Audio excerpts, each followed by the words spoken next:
Good afternoon. We're live. It's Thursday, October 22nd, and this is the semi-weekly, bi-weekly healthcare provider webinar presented by the New York State Department of Health here in Albany. I'm Dr. Elizabeth Dufour, Medical Director in the Division of Epidemiology at the New York State Department of Health, and joining us this week to update healthcare providers with our latest guidance and COVID updates is Dr. Marcus Friedrich.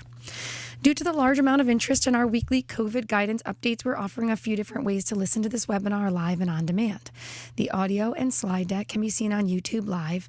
Point your web browser to coronavirus.health.ny.gov/weekly-healthcare-provider-update. The YouTube Live player is on our healthcare provider's webpage. It's mobile friendly, so you can watch right on your smartphone or tablet. An on-demand version of the webinar is also available via YouTube. Go to coronavirus.health.ny.gov, click on the providers link at the top of the page, and then click on Weekly Healthcare Provider Update, and it's immediately available after the live webinar concludes. So the agenda for today, as usual, we will review some global, national, and New York State case count updates, testing updates, and a new algorithm on testing put out by our New York State Department of Health, updates on community mitigation, clusters and containment, travel advisory updates, Halloween guidance, New York State Department of Health vaccination program updates, and the micro-cluster tracing approach, and review other resources and with a question and answer period at the end. On this slide, the link here is available for you for the recording that's available immediately after we conclude. And in addition to the YouTube availability, an on-demand version of our weekly sessions is now available as a podcast. You can just search NYSDOH. So now let's go through the global situation summary updated as of October 18th from the World Health Organization. Unfortunately, we see here that globally we're now at over 40 million confirmed cases and have reached the unfortunate benchmark of over 1 million deaths globally. As we have seen in prior weeks, the Americas takes a majority of these deaths and nearly half of the confirmed cases at over 18 million confirmed cases in the Americas and over 600,000 deaths. Of note, over 2.4 million new cases and 36,000 new deaths have been reported just over the past week globally. Now we see here regarding case counts with color coding, the orange-ish yellow color being the Americas, the blue-purple color being Southeast Asia, and the green color being Europe. The line along the top is the number of deaths globally. And so we see here as of October 18th that the incidence of new COVID cases has continued to accelerate globally, while the incidence of new deaths fortunately has remained relatively stable but still quite high. The European region has continued to report a recent rapid increase, as you can see in the green color, in cases and deaths, with over 927,000 new cases reported this week, a 25% weekly increase in cases compared to the previous week, contributing 38% of all the new cases worldwide. So that is a big change since our last webinar. Similarly, the number of deaths continues to climb with a 29% increase from last week. Increases that are more gradual have also been observed in the African, Eastern Mediterranean, and Western Pacific regions noted at the bottom of the figure. And unfortunately, we have seen some declines in the region of the Americas and Southeast Asia, although the incidence of new infections in these areas remain quite high, and collectively those two regions contribute over half of new cases and observed deaths globally. The countries reporting the highest number of cases in the past week remain the same as previously and recently, which is India, the USA, France, Brazil, and the UK. Looking at the different regions' epidemic curves, again, as shown previously, please note that the scales are very different both on the case side on the left and on the scale for the number of deaths on the right. But what we will see here is the upper left figure for the European region has the considerable uptick in cases and an uptick in deaths, but thankfully their deaths have not returned to levels of the earlier times in the outbreaks. We see on the upper right in the purple color is for Southeast Asia, and we see increases here as well, although we see also consistent increases in deaths. Please note that these scales are different. So for Southeast Asia, we see a peak here of deaths in the 9,000 range per week. For the European graph, we see that peak up to 5 to 10,000, whereas here in the Americas, we see that the peak is Thankfully, a bit lower with deaths, but still within the 15 to 20,000 range per week. And we do see that consistently high, although with some decrease recently in cases and deaths for the Americas. Moving on to an important update this past week from the WHO Director General, Dr. Tedros. On October 12th, he has expressed concern around the concept of reaching so-called herd immunity by letting the virus spread unchecked, and states never in the history of public health has herd immunity been used as a strategy for responding to an outbreak, let alone a pandemic. It is scientifically and ethically problematic. Of course, this is in response to some individuals who came out and supported allowing unchecked spread among young people, and without a real strategy for how exactly in that a strategy one would protect other vulnerable members of the population, and without acknowledging the risk to those adults under 65, which is considerable still. So now moving from the Americas and the global data to our national data, we see we've unfortunately reached over 8 million cases in the U.S. with over 220,000 deaths. This map here with the darker color being the areas with the case rate per population per 100,000 individuals. The darkest colors having the highest numbers.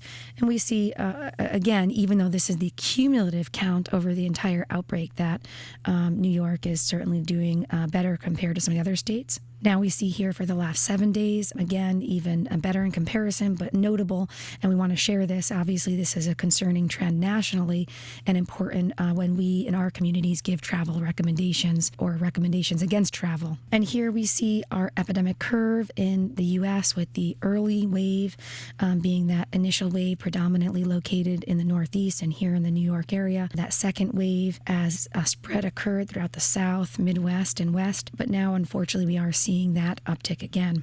And this is for cases, the red line being the 7-day moving average. Again, to compare different rates per 100,000 over the last 7 days in different states, I will note there was not enough room on this slide to put all of our states and territories, but you see on the left that those that are the highest in the North Dakota, South Dakota, Wisconsin area have 59 to 98 cases per 100,000 over the last 7 days, whereas in New York and New York City, we are at 7.5. This is on the CDC website. The asterisk just referring to the fact that New York and New York City are displayed separately, with New York indicating the rest of state. Likewise, in the Johns Hopkins Coronavirus Resource Center, one can see the percent positivity 7-day average for all of the states, and here New York is all included as one state. Some other states like Nevada, South Dakota, Idaho with 28 to 46% positivity rate out of those who are tested, and here in New York at the time of this graph being made 1.17% positivity statewide. Again, only a couple states with a lower positivity, primarily Maine. And so now taking a closer look at our New York State numbers, we're now at over 13 million instances where New Yorkers have been tested for COVID. So a good landmark there, with nearly 125,000 tested just on the 20th, our most recent date of available data, on the 20th of October alone. The total individual instances of those who test positive is now at over 488,000, with new positives of over 2,026 just on the 20th of October alone. In prior recent webinars over the last month, we were previously holding in the 500 to 1,000 range. So that is an uptick that we are very closely monitoring and aggressively containing, and we'll speak more to that in the coming slides. Again, we see here in the blue color, this is over time, the number of tests being performed in New York State, and the yellow color being the number of positives. Given the extraordinary number of tests being performed and how that has increased over time, we see that this low level of positivity has remained, relatively speaking, although we're, of course, quite attentive to any recent increases. You'd have to hover over that yellow area there to find the number of positives for that day, and you can see that there is an uptick over the last week. But this does do a good job of capturing the relatively low rates of positivity sustained throughout, despite all of the reopening that has been ongoing throughout the fall. Of note, current positivity rates among those tested are statewide at 1.6%. Fatalities at 25,600. And for our healthcare utilization review, we have seen increases recently in COVID-associated hospitalizations, admissions to ICU, and those in the ICU being intubated related to COVID. So currently hospitalized for COVID, we see 915 as of October 20th, which was increased by 8 from the day prior. And as folks may recall from prior webinars, we had previously been in around the 600 range. So that is an uptick that's being closely monitored. Current ICU of 201 increased by 7. And again, prior recent webinars, we were in the 160 range or so. And current intubations of 103 increased by 4. Again, previously a lower number there. Cumulative discharges continues to be quite high, thankfully, and deaths at 7, and that has remained relatively stable. So now for some SARS-CoV testing updates. As we've seen increased availability of rapid antigen testing, many questions have arose, and so we have some newly available guidance documents and algorithms to share. This is an old slide which was presented at our last webinar, but the antigen-based point-of-care diagnostic assays, there are 4 that have FDA emergency use authorization, or EUA, and have a waived for complexity, not needing to be done in a high complexity lab. The different types of the immunoassays are listed here, and 3 of these require an instrument to read results, and 1 is based on a visual read on a card, a lateral flow assay, and there's no instrument needed. They all detect the nucleocapsid protein with turnaround times of around 15 minutes. That's the clear advantage here. Reported specificity, and we'll get into this a little further, of 100%, and reported sensitivity of 84 to 97.6%. And notably, these were all validated for the EUA on symptomatic patients. We'll talk more about that. But clearly there's utility here, and these are most helpful in testing symptomatic patients or asymptomatic patients in a high prevalence or outbreak setting, but may also be used to screen asymptomatic patients in low prevalence settings and offer a less expensive alternative compared to a lab-based test, quick results, and are easy to administer. But due to decreased sensitivity of these tests, the results must be considered in the broader context of symptoms and the patient's exposure history and community prevalence. A system for further testing, additional antigen-based point-of-care testing, followed by lab-based PCR testing, must be in place. And here's a picture of the rapid antigen test that was shown at our last webinar. But again, to review, if anyone missed that, just so folks can be aware of what the Abbott Binax Now test is, these are the test kits that are being distributed by the federal government and to states and schools and other distribution mechanisms. And these look to providers like a pregnancy or a rapid strep test, a point-of-care test of that manner. So that's why we're showing this picture here. And now to review some new available guidance to support healthcare providers working in the field with these rapid antigen tests. So the antigen tests, again, as noted, are an important part of the COVID public health emergency response, given they're less expensive, can be used at point of care, but notably they're generally less sensitive than molecular or PCR testing. So these recommendations have been made to support effective use of antigen tests in various testing situations to ensure the most appropriate interpretation of results and best next steps to assist with accurate clinical and public health management. So the recommended use of the rapid antigen tests is really to use to test individuals in an outbreak setting or environment, to test residents and employees in nursing homes and adult care facilities regardless of outbreak status, congregate facilities including nursing homes, assisted living facilities, long-term care facilities, and other health or social facilities such as day programs. Congregate settings include schools, colleges, universities, and other educational settings or workplaces, and that all of these test results must be reported to our electronic lab reporting system in New York State called eCLAIRS, the New York State Department of Health Electronic Clinical Lab Reporting System. This is an image here on the right of the guidance document that's available at the link at the bottom of the page titled New York State COVID Testing Website. So some considerations when testing individuals when there is an outbreak in a public setting or a high prevalence setting in the community setting, whether the individual is symptomatic or asymptomatic, and the individual has a positive antigen test result in that community setting where there's an outbreak or high prevalence, no confirmatory testing is needed. The individual should be isolated and contact tracing should be initiated immediately based on that positive rapid antigen test. If a symptomatic individual has a negative antigen test result, then it's advised to perform confirmatory lab-based PCR testing immediately and test for other respiratory pathogens.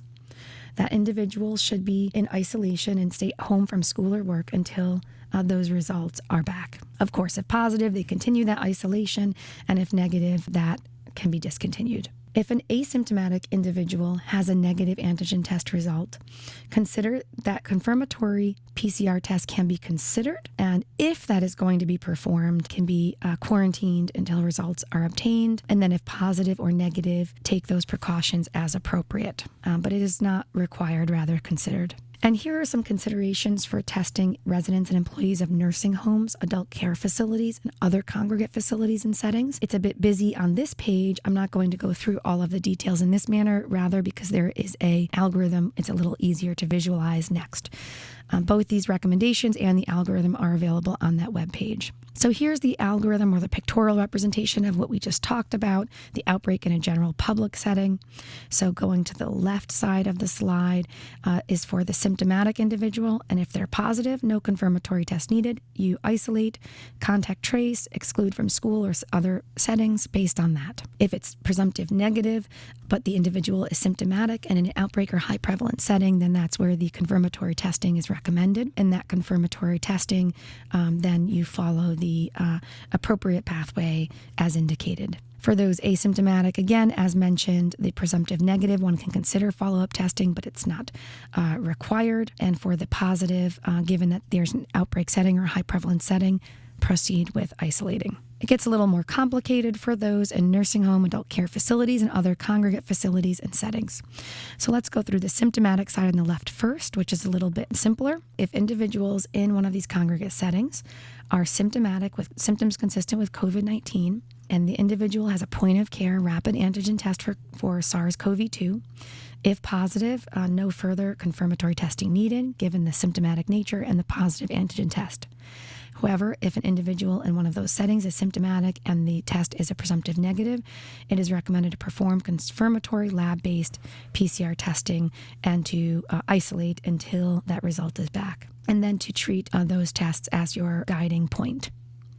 Moving to the right, the asymptomatic patient, the approach is delineated based on whether the facility is currently with or without an outbreak. So moving to the right side of the slide, a facility without an outbreak, the individual is tested by rapid antigen testing and is negative.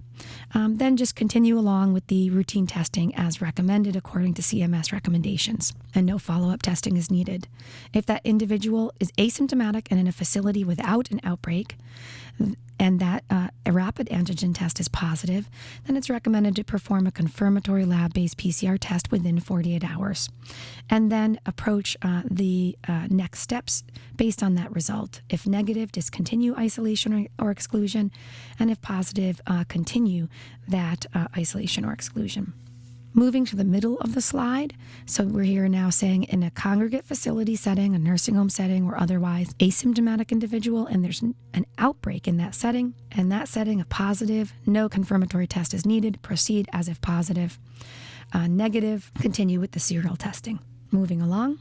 Of course, the really important point to note here is that these are intended to be a guide, these recommendations and these algorithms.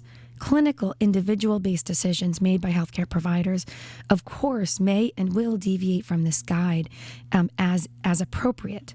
And that's based on other contextual factors, including clinical observations, patient exposure history, community prevalence, characteristics of different antigen testing platforms, and the availability and turnaround times of the PCR tests that are being used as confirmatory tests. Also noted in the footnotes here with the asterisks, etc., is that the data is based on performance of symptomatic individuals, and there is no available data yet on asymptomatic individuals, so this may change with time to come and more available data. Also, in a nursing home and adult care facility performing serial testing, the continuation of serial testing, as mentioned, would be until there are no new cases, including a single case in either a resident or staff member within the last 14 days. And finally, it's noted that if the RT-PCR test result is not available within 3 days after the point of care antigen test, then to proceed with appropriate actions as appropriate, such as contact tracing, furloughing, and or quarantining of contacts. Additionally, a third document is available on the website in regard to rapid antigen testing, point of care testing, and that's the FAQs document. And it's 10 pages long. I will not review all of the details here, but what I will do is go through some that I picked out that I thought were most common questions that I tend to hear about. The first being, what SARS-CoV antigen tests are currently available? As previously mentioned, there are 4 available POC SARS-CoV rapid antigen tests currently EUA authorized by the FDA, the Abbott Binax Now, the BD system Lumira, and the Quidel Sofia. The BD, Lumira, and Sofia all require an instrument to read results. The Abbott Binax Now is the card as previously shown. For common questions, how can our facility obtain one of these antigen tests? Of note, the U.S. Department of Health and Human Services have mentioned in the media, and so we've received this question, that they're currently distributing two of these systems, or one of the cards, the Abbott Binax Now, the BD system, and the Sofia. Nursing homes have already been receiving one of those latter systems. And HHS is now in the process of distributing the Abbott Binax Now cards to nursing homes, adult care facilities, home health and hospice agencies, historically Black colleges and universities, the Indian Health Service, and states recovering from natural disasters. And HHS will also be distributing these cards directly to New York state settings. What types of specimens are used is a common question, and it really depends on the test. The specimen types are noted below, and we'll get into that, but importantly, the staff performing the testing need to read the instructions to determine the exact type of specimens and the instructions, as they vary slightly between each of the steps. So the first 3 noted here are nasal swab. The Sofia Quidel is a nasopharyngeal and nasal swab. The instructions for these SARS-CoV point of care antigen tests indicate that these tests are intended to be used for the detection of symptomatic individuals. As mentioned, that's where the data was for the EUA. Can these tests be used to test asymptomatic individuals? And the answer is yes. Although they have not been approved by the FDA for use on asymptomatic individuals, the Centers for Medicare and Medicaid Services, CMS, will temporarily exercise enforcement discretion for the duration of the COVID public health emergency under CLIA and will allow the use of these tests on asymptomatic individuals. And if you need the documentation, it's available with a link on this slide. However, it is important to remember that the manufacturer's test performance data is based on symptomatic individuals, again, as previously noted. The next question is about schools. Can these tests be used to test asymptomatic individuals in congregate settings such as schools? And yes, they can be used to test asymptomatic individuals in congregate settings such as schools, colleges, universities, and other educational settings, workplaces, and other sites where people gather. And again, here's the reference for if you need that. For schools located in outbreak areas, then providers should follow the guidance for use of the test in congregate settings where there's a public outbreak, and then for not located in outbreak areas, for where there's not an outbreak. Notably, we'll speak more about the Cluster Action Initiative, but for those schools located in yellow zones, here's the link for guidance for testing in yellow zones. A common question, do these antigen tests perform as well as a PCR test? The performance of a test is obviously, as many are aware, typically expressed in terms of sensitivity and specificity. Sensitivity being the ability to correctly identify those patients with disease. So the antigen tests are generally less sensitive than the PCR tests. The sensitivity of the antigen tests range from 84 to 97.6%, as mentioned, when tested in those who are symptomatic. This results in potential for a false negative result. This is particularly important when the pretest probability or the prevalence is high, therefore there are increased likelihood of false negatives. The specificity, of course, refers to the ability to correctly identify those patients without disease to get a true negative. The specificity is generally nearly as high as the PCR-based tests.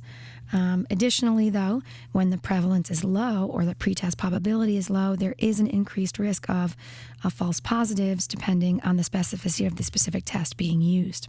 This is a reminder that for those healthcare providers looking for other available testing options, our state public health lab, the Wadsworth Center, has posted publicly on their website labs who self-report having SARS-CoV diagnostic testing capacity and turnaround time of less than 4 days, many with turnaround times of 1 to 2 days. And each week this is updated, and each week this has increased in length of available labs. Again, a reminder of the importance of filling out multiple pieces of information on the lab test requisition form when lab tests are being sent to a commercial lab so that the contact tracing initiative can do their job as quickly as possible. So that includes not only a full name and date of birth, as is routine, but also an address and phone number where an individual can be reached and where they're currently living. Additionally, for the rapid point of care testing that's available, that these tests all need to be reported to public health as well. And to do that, here's the phone number and the email to ensure that you can do manual entry of these results, negative, positive, and indeterminate if it's a small volume practice, or file uploads. And this is more about the governor's executive order stating that this reporting must occur. Again, this is about what information is required for reporting. So just a little more information listed here is if you're in New York City, here's an additional email to send both your inquiry to initiate reporting to both the initial email and the additional New York City email with the information on the slide that's listed here that can help expedite the process. And again, that's all because it's a critical pathway in the contact tracing and containment of this public health pandemic. Of course, remembering to tell your patients to stay in isolation while awaiting test results is critical. And here are some flyers that can be useful to you, also available in Spanish and for contact tracing. Now to quickly review some community mitigation and containment strategy updates. So we're still at phase 4 for all the regions in the state, but I will note here at the bottom of the slide in blue highlight, you see that we will talk further. Dr. Friedrich will speak further about a new cluster action initiative that's really aimed at keeping regions opened where safe, but really targeting microclusters. Some other updates, though, are in regards to other states. As shown with the previous slides in the national picture, there have been some concerning trends nationally. So unfortunately, New Jersey, Pennsylvania, and Connecticut, our neighboring states, now meet criteria for travel restrictions to New York State. And because of that, all non-essential travel to New York State from these states should be avoided. However, due to the interconnected nature of these 3 states and our state, particularly in the New York City region, although in other parts of the state as well along Pennsylvania border, the volume of workers that travel between states is so high that a quarantine is not practically viable as with the other state travel advisories. So in this circumstance, really non-essential travel should be avoided. However, essential workers coming to New York State from Connecticut, New Jersey, and Pennsylvania do not need to submit a request for travel exemption. No one from these states has to complete the travel form. Teachers, school staff, and students can go to work or attend school in New York. But again, avoiding all non-essential travel is critical. Also notable, additional states have been added to the New York Travel Advisory, notably Arizona and Maryland, and no other states came off of the list based on any lowered rates in their state or percent positivities. So we are now at a striking number of 43 states that meet the previously established criteria. Some other positive updates in the New York State area are that movie theaters outside of New York City can reopen the 23rd at 25% capacity with no more than 50 people in each theater. This is only outside of New York City and counties that have positivity rates less than 2% on a 14-day average and that don't have any cluster zones in them. And also announced over the last week for your awareness is that ski resorts can open with 50% indoor capacity with strict health and safety protocols, of course, starting on November 6th. Showing again the regional maps for our regions reopening or, as we follow the reopening dashboards. This is the statewide picture, but this can be looked at by region. And this is just to emphasize again that although we will talk further about microclusters and put much emphasis on the essential need to contain in these areas of microclusters, we do see overall a good picture here, relatively stable picture of low rates of positivity and percent positivity. When we look by region, we see these concerning upticks in central New York at 1.9%, Mid-Hudson 2.6%, New York City 1.6%, and western New York at 2%. So these are the areas that are being aggressively looked at for the microcluster regions you'll hear more about. Again, here is the rates by population. So we do see this recent uptick, but again, looking at it compared to earlier, although we need to aggressively contain this, we are far from where we were earlier. And remember that early on, limited testing availability meant that those who were more ill were more likely to be tested, and many who were less ill or asymptomatic may not have been tested early on. We do believe that our testing availability now is reaching more of those individuals who are less ill or asymptomatic. Some of the earlier estimates were a range of 4 to 7 times those cases identified might have been the actual infected individuals. And so, that peak earlier on would have been significantly higher that we would be comparing to.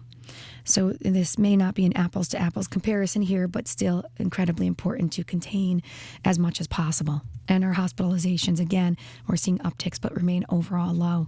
I will quickly mention another community mitigation effort, which is the COVID Alert New York app.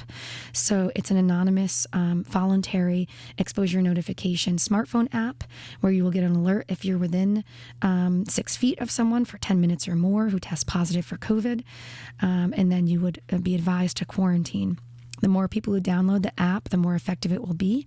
And so it's important to not only download, but share with friends and family to try to make this as useful as possible. It's available in multiple different languages as listed here: English, Spanish, Chinese, Bengali, Korean, Russian, and Haitian Creole. Here's a little more detail on this slide about the anonymous nature and how it works. And there's more information available on our website on this feature. When you're in close contact with someone who tests positive, the app will share the most recent date that you were in close contact. You don't know who they are for their confidentiality and the anonymous nature of the process. Your phone automatically shares your phone's IP address with the back-end server, but the app uses the IP address to communicate with the server for exposure information, but does not collect or store your phone's IP address itself. So this ensures anonymity with all of the app users. And there's more information and detail on security there. Now we'll briefly go through some seasonal celebration or Halloween guidance that is available at the website here. Halloween should be spooky, not scary, as you can see here at the title. So we have multiple creative ways that are listed here for how to celebrate Halloween more safely. Things like organizing a virtual holiday Halloween party, a neighborhood parade where everyone stays in their vehicle and stays socially distanced, ensuring that trick-or-treating special nights in your home with spooky games, movies, other activities like that. Creating a scavenger hunt in your own home or in your own backyard with parents and guardians. Decorating the house, carving and decorating pumpkins, etc. And this goes on. And here are some useful do's and don'ts for the family about things to do and things not to do for trick-or-treating. The key points here are for those who do feel that they really can't miss out on the traditional Halloween activities and want to go ahead and do the outdoor Halloween activities, to make sure that people aren't grabbing and clustering around a front entranceway. They're keeping their social distance. They're not grabbing in a bowl or being handed things directly, that there's 6 feet distance at all time. So having candy spaced well apart at the end of a driveway or walkway, for instance, on a table spaced apart so that individuals are not crowding. Of course, ensuring proper mask wearing throughout and other safety measures. And again, the link is available at the bottom of this slide. CDC has put out some general considerations for the holidays upcoming. The link is available here. We had previous guidance put out for the Jewish high holidays, and we'll have more to come with further seasonal celebrations, Thanksgiving and onward for the winter holidays. So keep an eye out on the website for that. Now we'll move to Dr. Marcus Friedrich, Chief Medical Officer, Office of Quality and Patient Safety. Thank you, Liz, and hi everybody, and thanks for listening this afternoon. Liz, I just want to say that this Halloween guidance is clearly from the visual side gets my vote for the most appealing state guidance so far during COVID, because I think it's a great job, and I know that you worked on that, so thank you for that.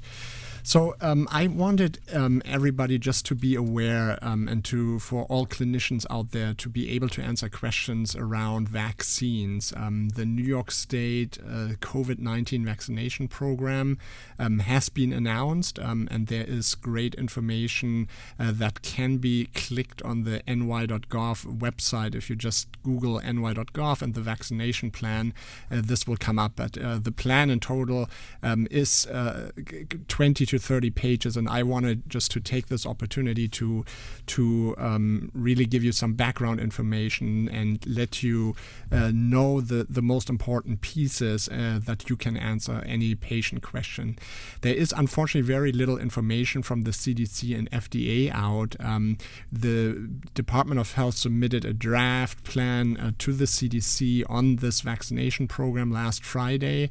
We haven't heard any background. There are a lot of unknowns that makes it really, really hard to come up with a plan. For example, how many doses are there? What is the role of the state government, the distribution nationally, and so forth.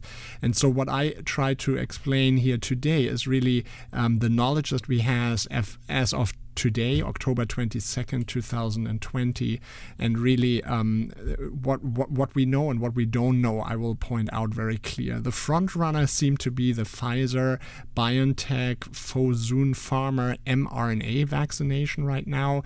It is 2 doses. The negative of that vaccine is that it needs ultra cold storage at minus 80 degrees, and that is certainly then a factor in the distribution. But it is far from certain that is, the vaccine that will come out as first, as we are anticipating many other vaccine manufacturers to come out in a pretty short amount of time. As you know, the FDA will use probably an emergency use authorization mechanism to approve the vaccine. And then a second step, the CDC has an advisory committee on immunization practices, or ACIP, that then recommends the usage of the medicine. New York State, like other healthcare areas and other states, have already mentioned that there is then another committee that clinical committee here at the state that will then look at the data and make a recommendation to the state. Guiding principles, of course, safety is by far number one. We want to make sure that everything that we would put out in the public is safe, that it's effective, that it's expert approved, and of course the distribution needs to be equitable, and so forth. And we really are having not only a task force here at the Department of Health, but also the New York State Vaccine Distribution and Implementation Task Force that has been put together out of different state agencies, hospital associations, physicians, and really with the goal to operationalize. As you can imagine, we have 19.5 million people here in New York. If you think everybody needs to get 2 doses, this is a huge undertaking and requires our full attention. A couple words towards vaccine prioritization. The Advisory Committee on Immunization Practices will probably make a recommendation.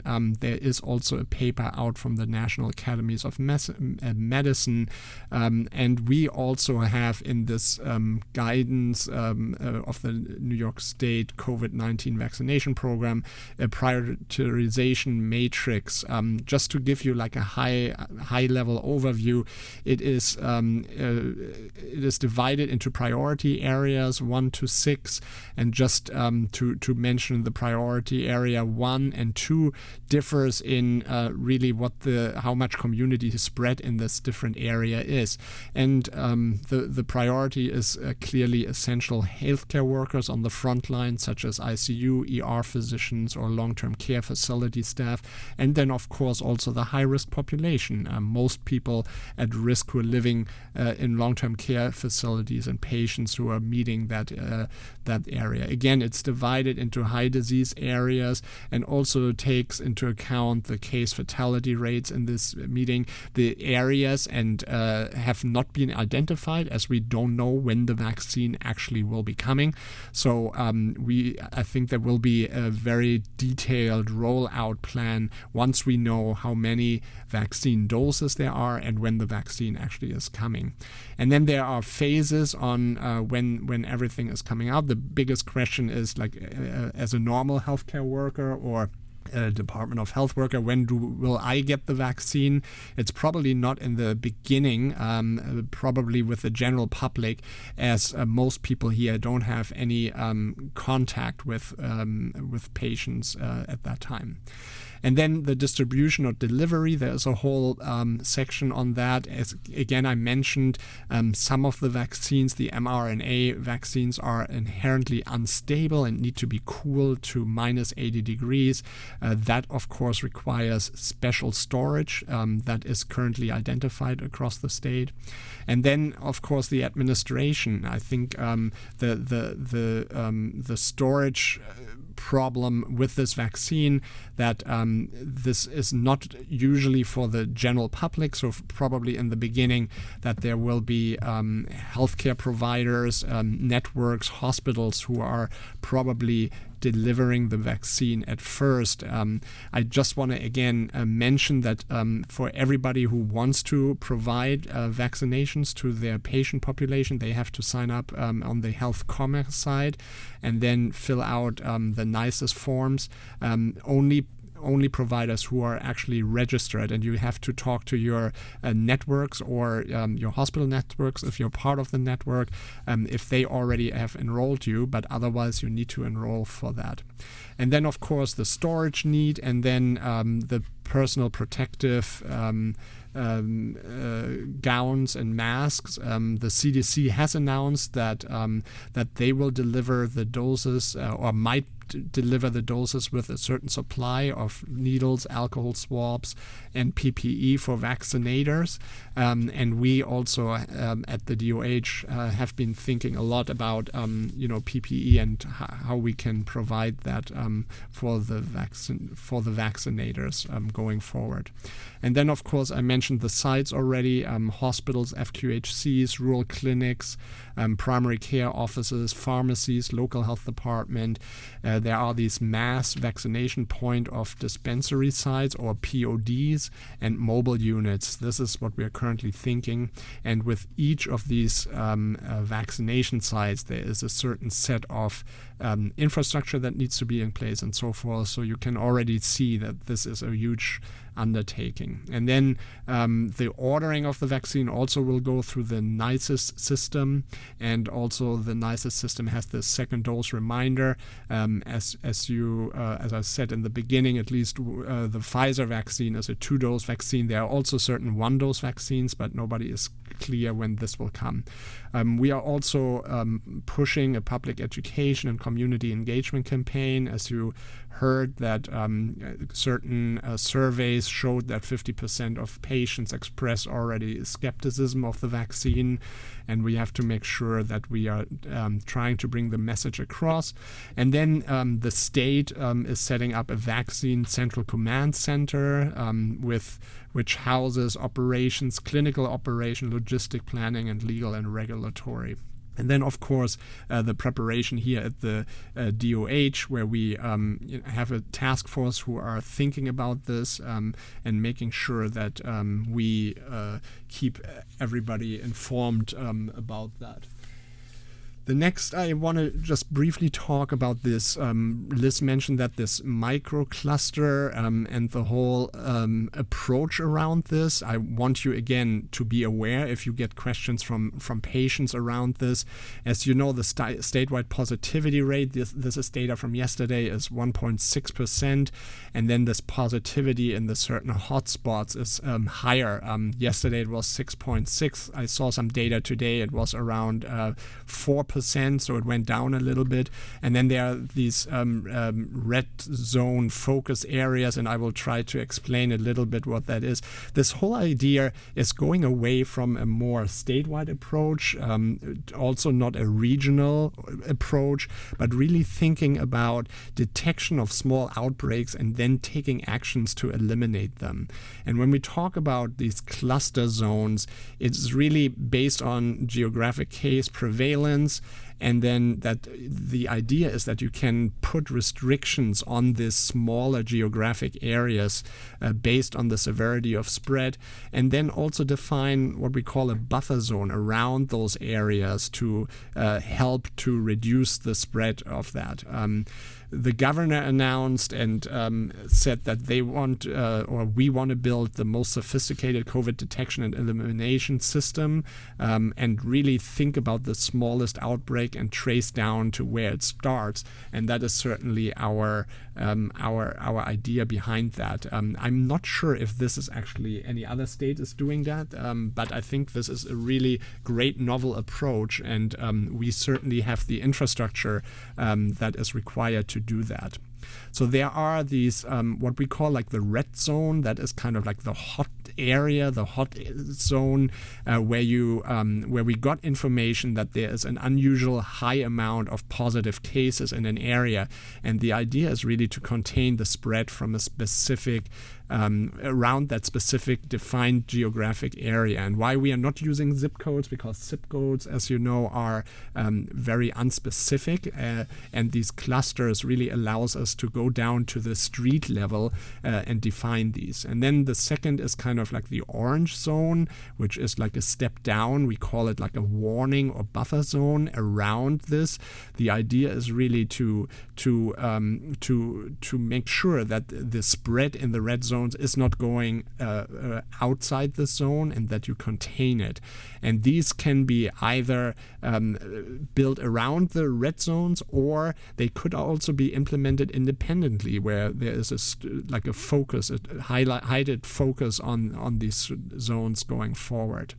And again, the idea is to prevent further spread from the red zone, and also a defined geographic area where we can then observe the metrics and monitor the metrics and make sure that it's not going to be spread.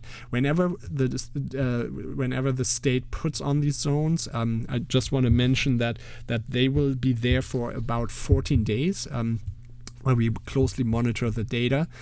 And then the last zone is what we call a yellow zone or precautionary zone, and that is just making, again, sure that it's not spreading from the red to the orange zone, and then from the orange zone to the yellow zone, but really to help restrict some of the activity to help prevent further spread from these other zones, and to provide a larger defined geographic area where metrics can be monitored daily to ensure that COVID is not spreading.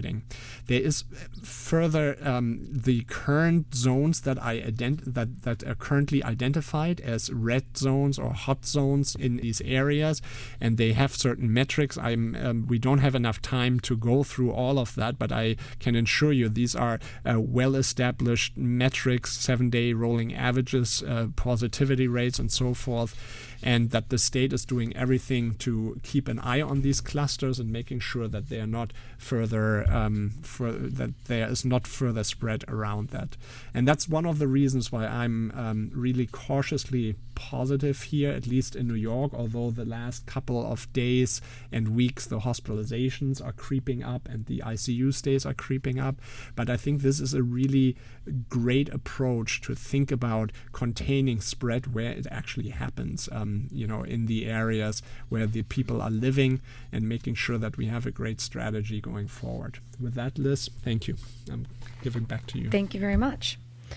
On this slide here, on the topics Marcus was speaking about, there are a couple links here available to you. The first is the New York State COVID vaccination program draft plan. We say draft only because there's more to come, as Marcus mentioned, from the federal government.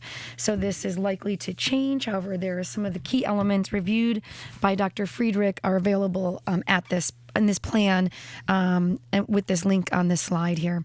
Additionally, the overall microcluster strategy is available if individuals need to be able to access specific numbers and definitions for their communities. Also, a reminder to be proactive.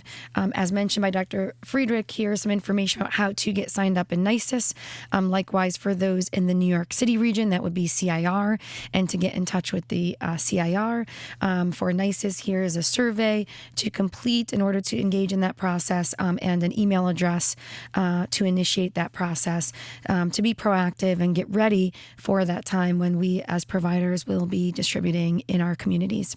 Here again is the link for if you have community members who are interested in the continued ongoing trials, the research trials. Here's a link for them to sign up on this slide here for the COVID Vaccine Prevention Network website. Other resources here have been mentioned previously and include wellness resources for both providers and their patients, telehealth resources, our healthcare provider compilation, which will be updated soon with the new guidance documents on the testing algorithms and recommendations. Some of the mirror clings available for businesses in your community about hand washing. We know that all roads lead back to hand washing, and this is such a critical and important yet simple measure.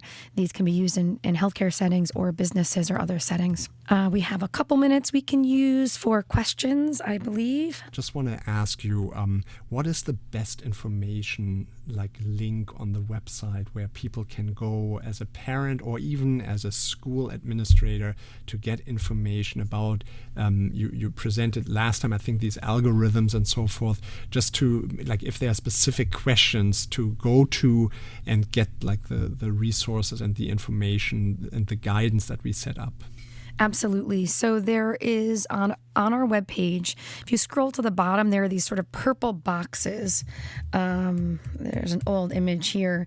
There's one that says schools. So click on that and you'll be taken to that page that has all of that information. The algorithms for providers, school administrators, and school nurses are available there. The other guidance documents. Additionally, on an earlier slide, there was a link for specific testing recommendations that were made for yellow zones, and the link for the zone microcluster approach is available there. Those are some of the key points. Also, there is the school dashboard. So you can easily find that by just putting in NYSDH school dashboard and finding that by Googling that, or going to our webpage and then linking to that dashboard. And that dashboard then will give you the numbers that the schools themselves are reporting by school or by school district. And that can help give parents and community members and healthcare providers a sense of what's going on in their communities. Another question was, there are a lot of patients crossing the borders. You mentioned New Jersey, Connecticut, and so forth. If a patient gets a positive COVID test outside New York State, but the resident is a New York State resident, do outside state providers have to report that to the state? What is that? Or does it go then to the local state? I believe they do have to. I know that our lab, the Wadsworth Center, and our CLEP regulatory arm of the Wadsworth Center that regulates clinical labs that serve New York State residents, certainly as many labs that are out of state that serve New York State residents. A good example of that might be a large commercial lab, which is an easier example that may well be, across the country, but serving New York State residents. And they must report based on the resident of that individual.